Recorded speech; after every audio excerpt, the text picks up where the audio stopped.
అమరావతి నిర్మాణంపై శ్వేతపత్రం విడుదల చేయనున్న చంద్రబాబు. ఆంధ్రప్రదేశ్ రాజధాని అమరావతిపై నేడు ముఖ్యమంత్రి చంద్రబాబు నాయుడు శ్వేతపత్రాన్ని విడుదల చేయనున్నారు. గత 5 ఏళ్లలో అమరావతి నిర్మాణం జరపకుండా విధ్వంసం సృష్టించిన సంగతిని ప్రజలకు వివరించే ప్రయత్నం చేయనున్నారు. అమరావతిపై వాస్తవిక పరిస్థితిని చంద్రబాబు ప్రజలకు తెలియజేయనున్నారు.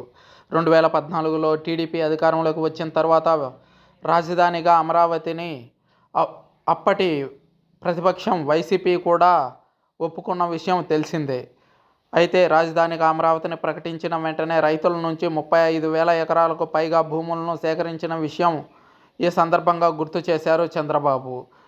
అయితే గత ప్రభుత్వం 3 రాజధానుల పేరిట అమరావతిని విధ్వంసం చేసిందని ఆయన వివరించనున్నారు. గత 5 ఏళ్లలో తాము నిర్మించిన భవనాలలో కొన్ని అసంపూర్తిగా ఉన్న వాటిని కూడా పూర్తి చేయలేకపోయారని, ఎమ్మెల్యే మంత్రుల క్వార్టర్లు, హైకోర్టు న్యాయమూర్తుల భవనాలు నిర్మాణం, సెక్రటరేట్ వీటిని కూడా గాలికి వదిలేశారని, మనం గతంలో ఎలాగైతే ఉన్నాయో మా హయాంలో గత 5 ఏళ్లలో కూడా అలాగే వాటిని నడిపించారని, అక్కడ ఎలాంటి పనులు జరగలేదని, నిర్మాణం ఆగిపోయిందని, దీనివల్ల రాష్ట్ర ఆదాయం కోల్పోయిందని, రాష్ట్రంపై దేశవ్యాప్తంగా చెడ్డ పేరు అలుముకుందని చంద్రబాబు తెలియజెప్పే ప్రయత్నం చేస్తున్నారు.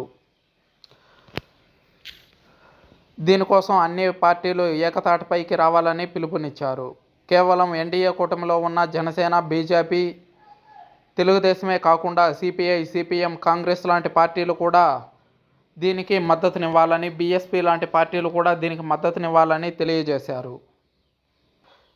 ఏకపక్ష నిర్ణయం వైఖరితో రాష్ట్రాన్ని విధ్వంసం సృష్టించారు గత ముఖ్యమంత్రి జగన్మోహన్ రెడ్డి అని స్పష్టం చేశారు చంద్రబాబు.